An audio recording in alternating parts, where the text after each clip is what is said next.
আসলে মুর্শিদ যাকে ভালোবাসে ওই মানুষটা এই সমাজে চোখ থেকে একটু ব্যতিক্রম হয়ে যায়, ওই মানুষটা পাগলের মতো হয়ে যায়।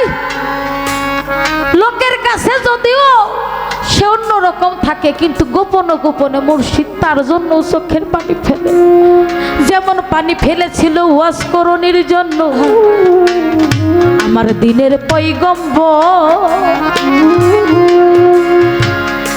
গভীর নিশীথে নবী আমার ডাকে, কই পাগল আমার।